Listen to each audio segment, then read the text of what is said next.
지난주에 체코 포라에서 우리가 세운 시더 선교회 선교사님 대회를 가지게 되었습니다. 우리 많은 선교사님들이 아프리카, 유럽에서 오셨고 우리가 파송했던 많은 선교사님들도 함께 자리하게 되었습니다. 스페인의 유익상 문희경 선교사님, 그리고 세네갈의 이혜진 김미자 선교사님, 케냐에서 진수 선교사님, 윤미숙 선교사님, 우간다의 안정은 선교사님, 또 정미양 선교사님이 함께 자리를 했습니다. 또 우리가 협력하고 있는 많은 선교사님들도 오셔서 함께 은혜를 나누는 시간을 가졌습니다. 우리 교회에서도 저뿐만 아니라 우리 더 센터 커피 미션 팀이 와서 정성껏 선교사님들을 섬기고 또 거리 전도도 하고, 또 우리 강명식 장로님 정말 놀랍게 우리 찬양팀을 더 센터 커피팀이 찬양을 이루어서 찬양 또 섬기게 되었습니다. 우리 선교사님들 참 척박한 땅에서 선교하시는데 한 주간 보내면서 얼마나 행복해 하시고 즐겁게 또 밤에 인카리지를 받고 용기를 받고 그렇게 선교지로 돌아가시게 되었습니다. 제가 이번 선교사 대회 하면서 제 생애에 정말 잊지 못할 경험을 하나 하게 되었습니다. 모라비안 선교회가 시작이 되었던 독일의 헤른후트를 방문하게 된 것입니다. 대학교 1학년 때 예수님을 만나고 난 다음에 지난 35년 동안 제 생애에 가장 영향을 미친 사람들, 제 가슴에 선교의 불꽃을 지핀 사람이 모라비안 선교회 사람들입니다. 우리가 함께 선교회 하면서 모라비안 헤른후트를 방문할 수 있는 기회가 있었습니다. 모라비안 교도들은 1722년도에 시작이 되었습니다. 진젠돌프라는 한 사람이 주님 앞에 변화를 겪고 떠돌아다니는 사람들을 모시고 그의 영지에 모시게 해서 시작된 것이 모라비안 교회였습니다. 모라비안 교회에서 특별한 부흥이 일어났던 때가 있었습니다. 1727년도 8월 13일 말씀 사경회를 하는 가운데 놀라운 성령이 역사하기를 시작을 했습니다. 그때 성령이 역사했던 부흥이 일어났던 교회가 바로 저 교회입니다. 세계대전을 겪고 좀 보수가 일어났지만 300년 정도 된 저 교회, 이것을 통해서 얼마나 많은 사람이 지금도 기도의 불꽃이 일어나고, 이곳에서 말씀을 듣는 가운데 기도의 불꽃이 일어나서 매일 하루 종일 기도하게 되었습니다. 사람들이 이 기도의 불꽃을 끊이게 하지 말자고 24명이 1시간씩 약속을 해서 1시간씩 기도를 하고 사흘 동안 계속 기도를 하고 일주일 동안 계속 기도를 했습니다. 24명이 자기 신의 시간을 커미트를 해서 그렇게 기도한 것이 1년, 그리고 10년, 100년 이상 동안 기도회가 이루어졌습니다. 우리가 예를 두고 1시간의 중보기도 Hourly Intercessor이라고 부르고 있습니다. 이번에 이 지역을 돌아보면서 얼마나 제 가슴 속에 감격이 되었는지, 그리고 이분들이 기도할 때마다 기도했던 처소를 올라가게 되었습니다. 우리 선교사님이 저희를 인도하면서 이제 여러분들이 모라비안 교도들이 2명씩 짝을 지어서 기도한 언덕이 있는데 그 언덕으로 올라가는 길이 앞에 보이는 우리 모라비안 교도들이 누워있는 공원묘지입니다. 이곳에 6,000명의 모라비안들이 잠들어 있고, 이곳을 지나서 언덕 위에 있는 기도 처소 망대로 올라가는데 한 200m 정도 되는 거리입니다. 이제는 서로 말하지 마시고 조용하게 침묵하면서 묵상하면서 올라가십시오. 제가 저 망대까지 올라가면서 모라비안 교도들이 기도하러 올라가면서 무슨 생각을 했을까를 생각해 보았어요. 전능하신 하나님, 영광의 하나님을 간절히 찬양하는 마음으로 올라갔겠죠.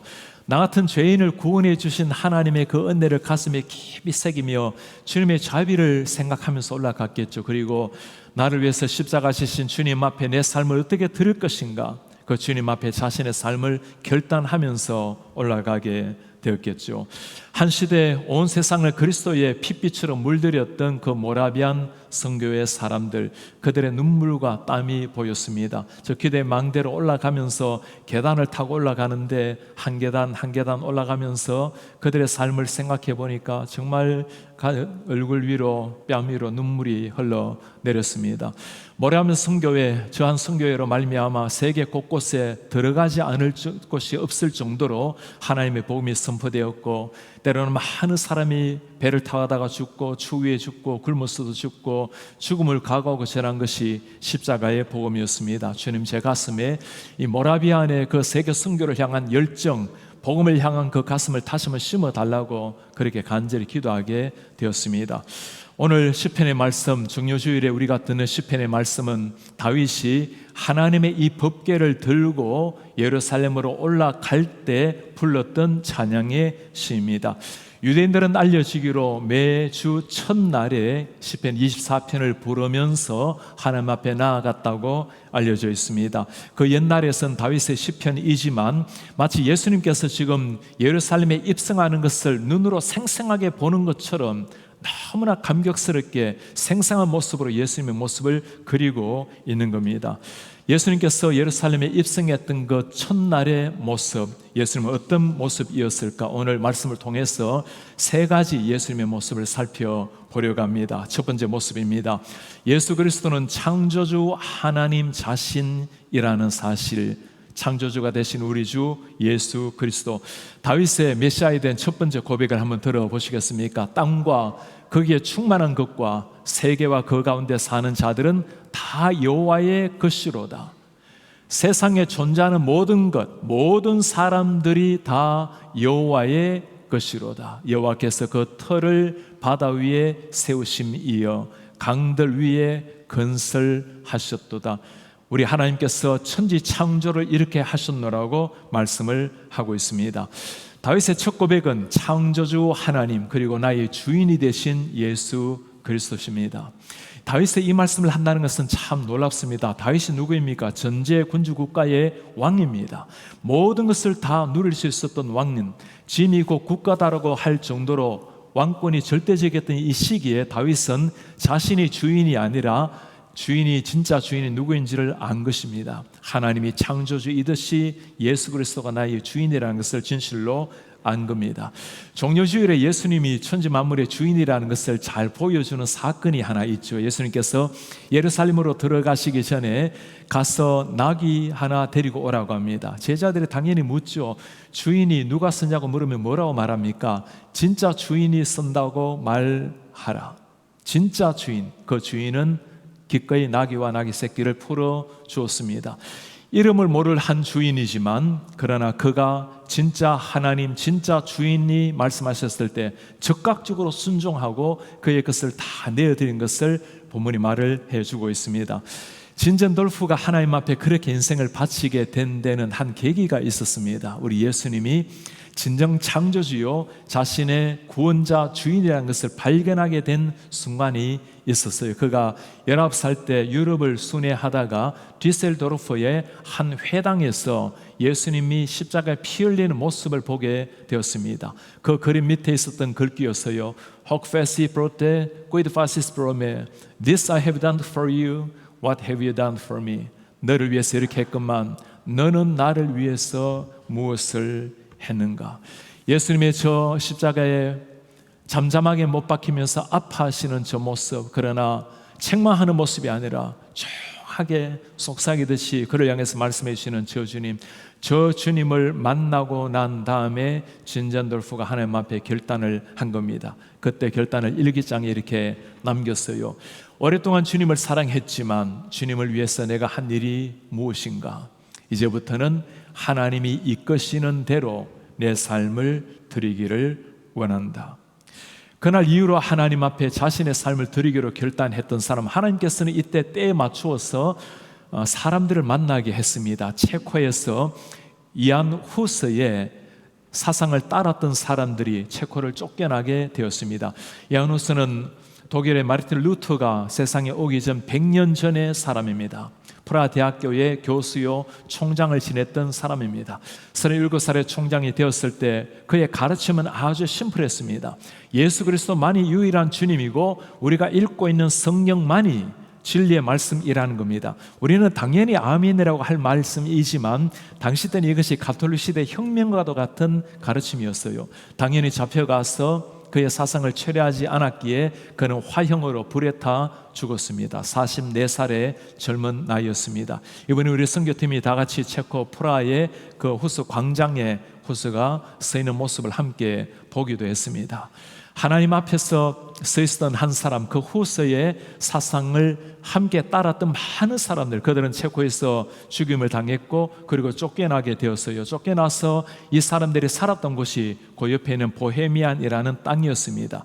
그 사람들의 소식을 진전돌프가 듣게 되었고 그 사람들 자기 영토에 오게 해서 그들과 함께 교회를 이루면서 살게 된 것입니다. 진전돌프는 부유한 백작의 아들이었습니다. 이번에 우리가 교회 그리고 기도했던 곳, 그의 집, 차를 타고 다녀도 굉장히 오랜 시간이 걸릴 정도로 엄청난 영토를 물려받았던 사람이었습니다. 그러나 이 모든 것을 다 하나님을 위해서 기꺼이 바친 사람이 된 것입니다. 그들과 함께 교회를 이루었고 그 교회로 말미암아 세상을 변화시키는 수많은 선교사들이 파송을 받게 된 것입니다. 내 인생의 진정한 주인을 만났을 때 기꺼이 그 주인 앞에 자신의 삶을 다 드렸던 한 사람. 여러분 한번 꼭 기억을 하셔야 됩니다. 우리 삶에 중요한 이슈가 나올 때, 중요한 인생 문제가 나올 때 내 인생의 주인이 누구인가를 꼭 기억해 보시기를 바랍니다. 그분이 내 인생의 주인이면 그분이 나를 책임지실 것이고 나를 의의 길로 인도하시게 될 것입니다. 오늘 우리가 세례 입교를 하게 되었죠. 세례를 받는다라는 것은 예수 그리스도를 파블릭리, 공개적으로 내 구주라는 것을 고백하는 겁니다. 내 구원자요 나의 주인이라는 것을 고백하는 겁니다. 많은 사람들은 세례를 받지만 예수님이 나의 구원자라는 것은 믿는데 나의 주인이 되는 것을 잘 모르는 분들이 계십니다. 세례를 받는다는 것은 주님을 나의 구주로 모신다는 것은 예수님을 믿고 구원받는 것뿐만 아니라 삶에서 그분이 나의 주인이 된다라는 것, 그분의 음성 따라서, 말씀 따라서 내 삶을 드린다라는 것, 그것이 주인을 삼는 우리 성도들의 삶입니다. 종교 주일에 우리가 기억해야 될 주님이 바로 이 주님이십니다. 천지의 창조자 주님, 우리의 주인 되시는 우리의 주님이십니다. 두 번째, 예수 그리스도 기억하셔야 될 주님은 자비의 하나님이 되십니다. 우리의 창조주 하나님, 나의 주인 하나님을 말씀하고 난 다음에 오늘 다윗은 심각한 질문을 하나 던집니다. 여호와의 산에 오를 자가 누구인가? 그의 거룩한 곳에 설 자가 누구입니까? 여호와의 산에 오를 사람, 하나님이 거하시는 것을 비유적으로 말씀하는 거죠. 그의 거룩한 홀리 플레이스에 설 자격이 있는 사람이 누구입니까? 아무도 홀리 플레이스에 설 사람이 없다는 것을 누구보다도 다윗이 잘 압니다. 그의 대답이 무엇입니까? 손이 깨끗한 사람, 마음이 청결한 사람, 뜻을 허탄한 데 두지 않는 사람, 거짓 맹세하지 않는 사람.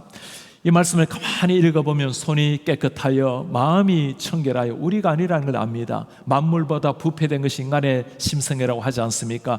허탄한 데 뜻을 두고 살아가면서 때로는 하나님 앞에 거짓으로 살아간 우리의 모습, 절대로 우리가 지키지 못한다라는 것, 완벽하게 지킬 수 있는 사람이 아무도 없다라는 것을 잘 압니다. 결국에 하나님께서 무엇을 우리에게 말씀해 주실까요? 종료주일에 예수님께서 오신 이유가 바로 여기에 있다는 겁니다. 손이 깨끗하지 못한 우리를 위해 하신 일이 무엇입니까? 당신의 손에 못이 바뀌고 대못이 바뀌고 거기서 흘러나오는 피로 우리의 더러운 손을 깨끗게 하신 우리의 주님, 마음이 청결하지 못한 우리를 위해서 주님이 하신 일이 무엇입니까? 당신의 옆구리에 창이 찔리고 거기서 터져나오는 피로 우리의 허탄한 마음, 정결하지 못한 마음을 다 씻겨주신 우리의 주님, 그분이 종료주일에 우리를 위해서 세상에 오신 우리의 주님이셨습니다. 예루살렘으로 입성을 하신 주님께서는 우리를 향해서 차가운 그런 눈빛이 아니라 자비로운 눈빛으로 우리에게 다가오셔서 모든 허물을 다 용서하시고 자비의 손으로 우리를 끌어올리셔서 부족하고 허물 많고 죄악된 우리를 홀리한 사람이라고, 거룩한 사람이라고 불러주신 겁니다.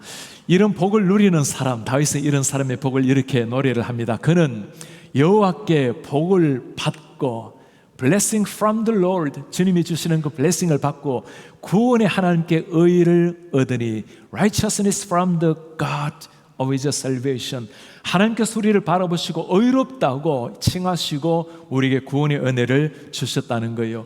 여러분, 주님 앞에 누가 이렇게 나올 수 있습니까? 아무도 거룩한 산에 갈 사람이 없는데 하나님의 이 자비하심으로 예수님의 그 은혜로 말미암아 죄사함을 입은 사람, 하나님 앞에 사랑을 받은 사람만이 하나님 앞에 나올 수가 있는 겁니다.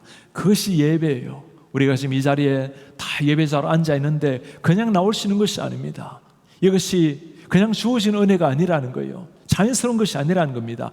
예수님께서 경건하지 못한 우리들, 마음과 손이 깨끗하지 못한 우리들을 위해서 종료주일 이 땅에 예루살렘에 입성하셨고 기꺼이 십자가를 지셨기 때문에 우리 모두가 따스함을 입고 새로운 은혜를 입고 주님 앞에 예배자로 나와 있다는 겁니다.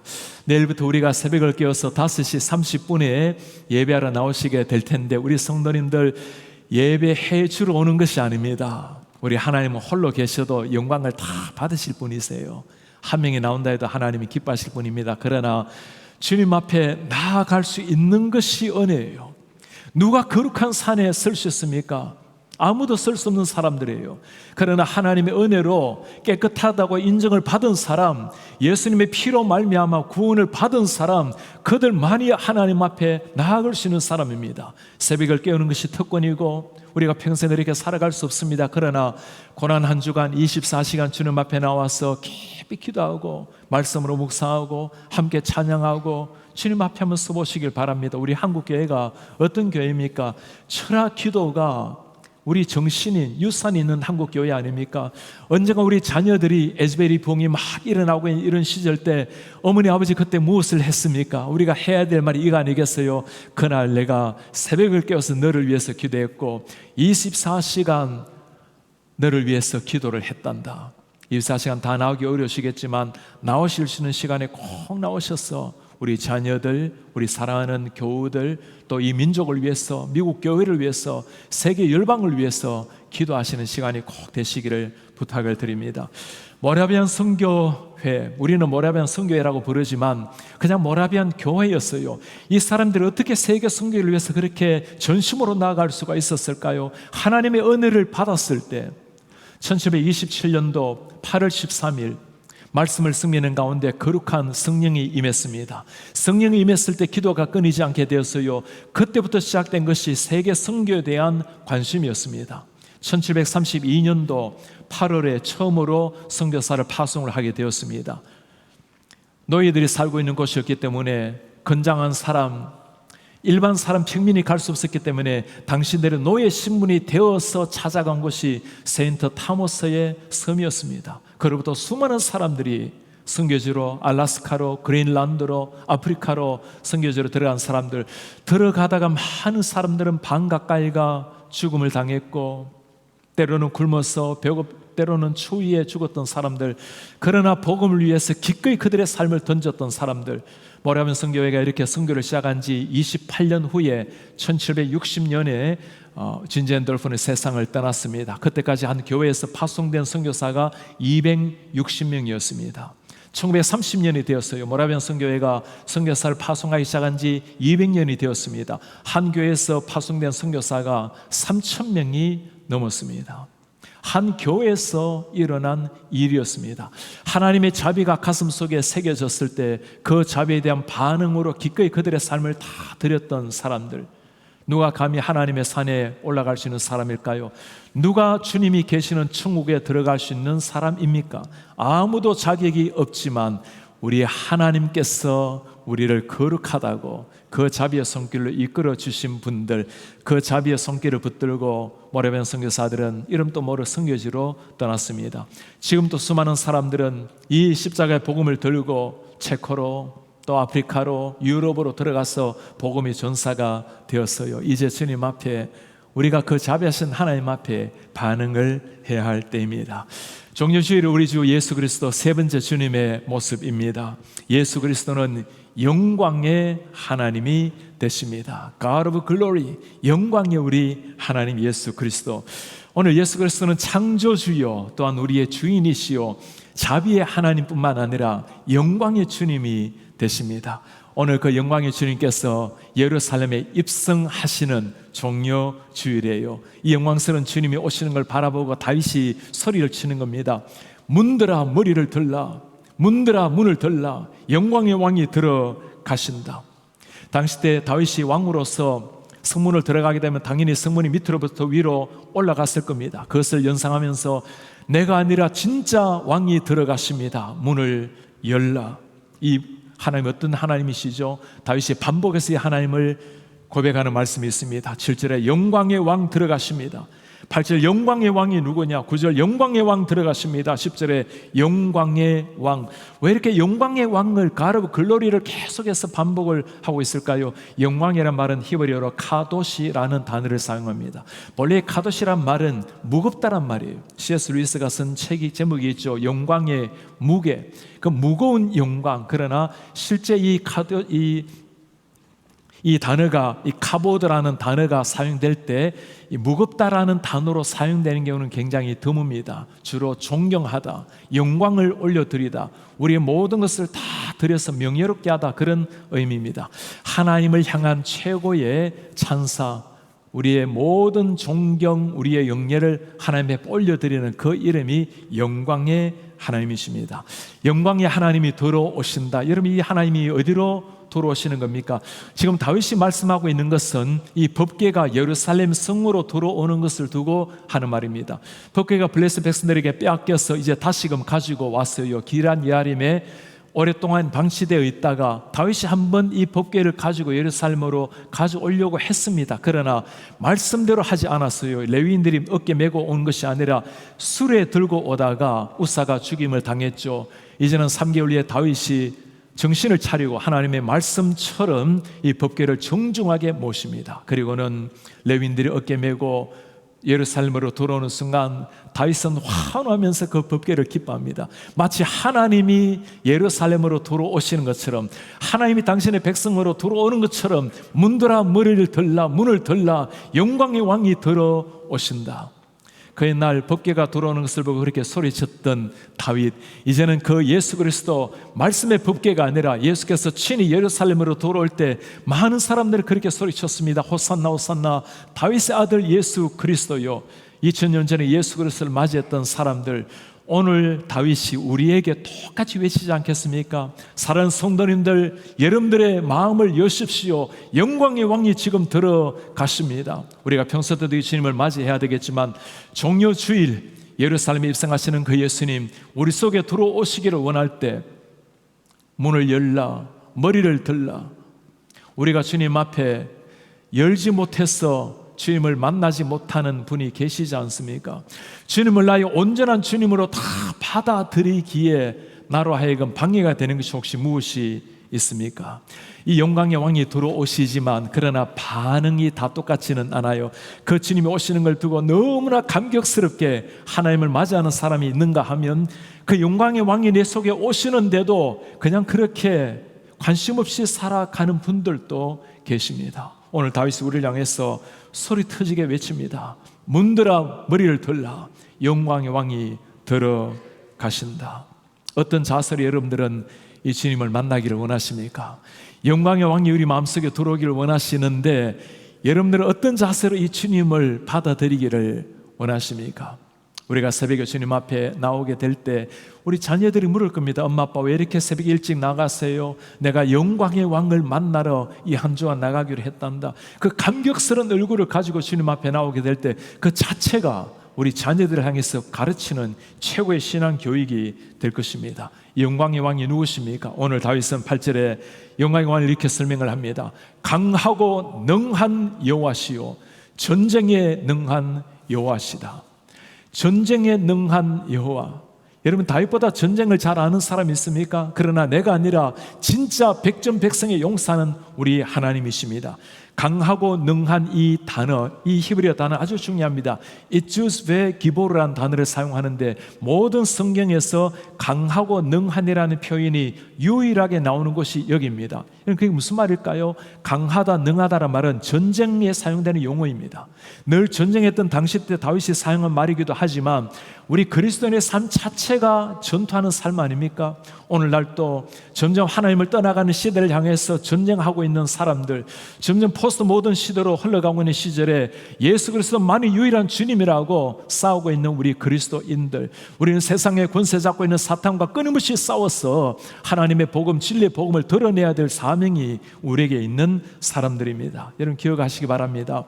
성도의 삶이 영적 전쟁이라는 것, 우리를 위해서 최고 용사 되시는 주님을 믿고 살면 100% 승리가 있고, 그러나 이 주님 없이 홀로 살아가게 싸우게 된다면 우리가 사탄을 이길 수 있는 힘은 우리에게 나타나지 않을 것입니다. 오늘 또 이 영적 전투를 벌이고 있는 수많은 사람들, 이번에 체코와 그리고 크로아티아의 선교지를 다녀오면서 너무너무 제가 참 하나님 앞에 마음이 찬하면서 감사한 마음이었어요.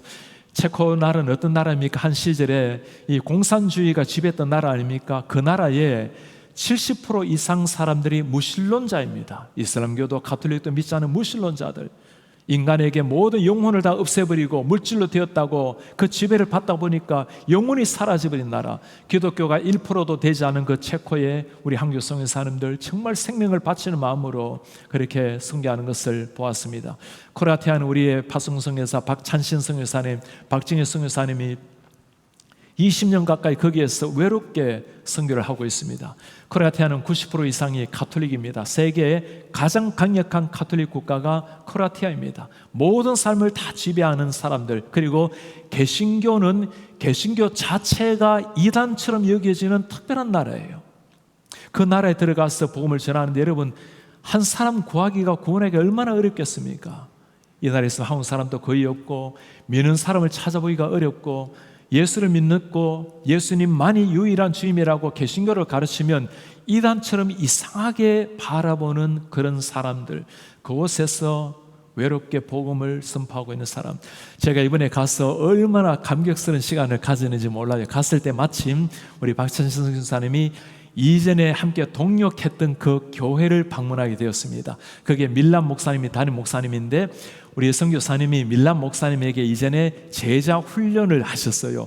그리고 밀란 목사님이 그 똑같은 책을 가지고 4명에게 제자 훈련을 해서 졸업식 하는 날이었습니다. 그리고는 4명의 성도님을 데려다 놓고 하나하나 다 물어요. 그리고 12성경 구절을 다 암송하게 만들고 졸업식에 우리가 기도하고 축복을 하게 되었습니다. 4명의 제자 훈련이라고 하니까 우리에게는 그렇게 4명요 하는데, 그 나라에서 4명이 제자로 탄생했다는 것은 정말 놀라운 일입니다.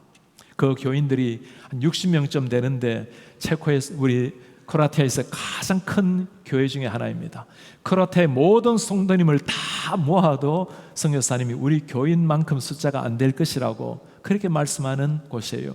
선교사님이 그렇게 말씀을 해요. 목사님, 때로는 이 땅에서 버티고 있는 것도 힘듭니다. 그런데 버티고 있는 것이 선교라는 마음으로 버티고 있습니다. 제가 그 말을 듣고 얼마나 감사했는지 몰라요. 그렇게 말씀드려서 선교사님, 너무 많은 열매 없다 해도 낙심하지 마십시오. 하루 3끼 식사하시면서 식사하실 때마다 기도하는 것만으로도 충분한 선교입니다. 그리고 우리가 기도의 열매를 지금 얻을 수 있다면 감사하겠지만, 그러나 하나님이 그 기도의 눈물을 그냥 보내시겠습니까? 멀지 않아 그 기도가 꽃이 피게 되고 열매 맺게 될 것입니다. 너무나 감사하게 선교사님이 국제 인터내셔널 다민족 교회를 세웠어요. 그래서 지금 20명이 넘는 사람이 거기서 나와서 예배를 하고 있습니다. 선생님 원래 비전이 27이래요. 20명이 아니라 이제 20가정 이상이 나오고, 그 다음에 7나라 이상 사람들이 올 수 있도록 그렇게 기도를 해 주시기를 바랍니다. 이렇게 척박한 땅에서 복음을 전한 이유가 어디에 있습니까? 전쟁에 능한 여호와, 우리는 약하고 연약하더라도 하나님을 믿는 믿음 하나 가지고 끝까지 담대하게 나아가는 사람들, 그들을 통해서 우리 하나님께서 오늘 또 놀라운 역사를 이루고 계십니다. 오늘 주님 앞에 나와서 예배하신 우리 사는 성도님들, 우리의 왕 되신 하나님, 그분이 우리 속에 들어오시기를 원하십니다. 특별히 우리 온라인으로 말씀에 귀를 기울이시고 계시는 우리 성도님들, 이번 주가 종료주일이요 고난주일입니다. 이제 부활절을 앞에 두고 있습니다. 코로나도 거의 다 지나가고 있습니다. 온라인으로 예배하시는 분들 중에 걸어서 나오실 분이 계신다면 이제는 댁에서 예배하실 것이 아니라 꼭 교회에 나오셔서 우리 공동체가 함께 예배하시기를 바랍니다. 함께 하나님께서 우리를 기다리십니다. 우리 속에 들어오기를, 영광의 왕이 우리 속에 들어오기를 기다리십니다. 그 주님 앞에 나와서 함께 예배하는 시간이 되시기를 바랍니다. 오늘 우리는 종려주일에 예수님이 어떤 주님인지를 말씀을 통해서 보았습니다. 천지 만물을 지으신 창조주 하나님, 우리의 주인 되신 예수 그리스도, 자비하신 우리 하나님, 그리고 왕 되신 우리 하나님, 그분을 기념하는 것이 우리 고난주간 종려 주일입니다. 이 주님을 만났을 때 진젠돌프의 삶이 바뀌었습니다. 모라비안의 사람들이 삶이 바뀌었어요. 이 주님을 만났을 때 지금 또 세계 열방의 선교사로 그들의 삶을 드리면서 살아가고 있는 시대입니다. 이 예수님 때문에 공산주의 나라에 들어가서 복음을 전하고 0.1%밖에 되지 않은 그 차가운 땅에 들어가서 복음을 전하는 선교사님들이 있습니다. 이제는 우리가 반응을 해야 할 때입니다. 영광의 왕 주님을 모시면 어떤 일이 일어날까요? 다윗이 그 주님으로 말미암아 옷이 벗겨지도록 춤을 춘 것처럼 우리는 기쁨이 넘치게 될 것입니다. 영혼의 구원뿐만 아니라 삶의 희열과 감격이 넘치게 될 것입니다. 그런 사람들에게는 고난의 눈물을 넘어서 영광스럽게 부활하신 그 부활의 주님을 만나게 될 것입니다. 오늘 종려주일에 우리를 위해서 오신 그 주님 앞에 모든 감사와 영광을 주님 앞에 올려드린 마음으로 영광의 박수 한번 올려드리겠습니다. 할렐루야.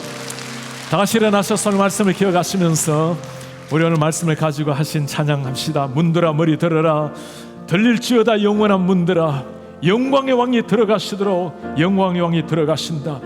왕께 만세 왕께 만세, 당신은 영광의 왕이라, 다 찬양 위대하신 왕. 문들아 머리 들어라, 들릴지어다 들릴지어다 영원한 문들아, 영광의 왕 들어가시도록 영광의 왕 들어가시도록 영광의 왕이시여 강하고 능하신 주나,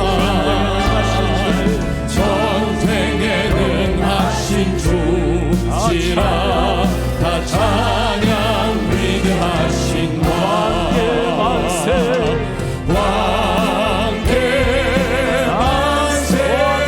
만세, 왕께 만세, 당신은 영광의 왕이라, 다 찬양 위대하신 왕께 만세,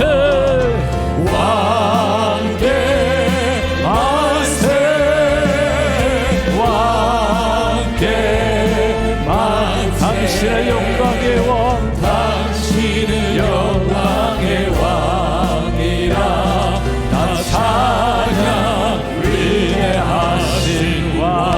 할렐루야 할렐루야 할렐루야. 우리의 존귀하신 하나님 아버지, 누가 감히 그 홀리 플레이스 성산에 설 사람이 있습니까? 아무도 자격이 없지만 우리 하나님 그 자비의 손길로 우리를 위해서 피 흘리시고 우리를 깨끗하게 하시고 아들이라 딸이라 불러주시니 감사합니다. 그 영광의 하나님이 예루살렘에 입성한 날, 영광의 주님이 우리 마음속에 들어오시는 날, 우리가 주님을 모십니다. 주님을 우리 왕으로 모시고 우리 창조주, 우리의 구원자로 주인님으로 모십니다. 하나님 평생 그렇게 신앙 고백과 함께 살아내게 하옵소서. 내일부터 이제 새벽 기도가 시작됩니다. 하나님 아버지, 새벽을 깨워서 고난받으신 주님 앞에 나올 때, 하나님, 나를 위해서 33살의 젊은이가 하늘에 하나님이 피 흘리셨는데 주님 앞에 깊이 나가서 하나님이 누구시며 예수님이 무엇을 하셨으며 내가 무엇을 위해서 살아가야 될지 다시 한번 인생의 목표를 정하게 하시고, 우리가 패션 24, 24시간 함께 밤새 기도하고자 합니다. 하나님 아버지, 기도할 때 하늘의 문을 여시고 우리 위에 은혜로 찾아와 주옵소서. 우리 주 예수 그리스도의 이름으로 기도하나이다. 아멘. 주 예수 그리스도의 은혜와 하나님의 사랑과 성령의 교통하심이, 우리의 왕이신 예수님, 창조주여 구원자여 주인이시여 영광의 왕 되신 주님, 그 주님의 고난을 생각하며 깊이 주님 앞에 나아가서 다시 한번 주님의 제자로 살기를 결단하는 주의 모든 백성들 머리 위에 지금부터 영원토록 함께 있을지어다. 아멘.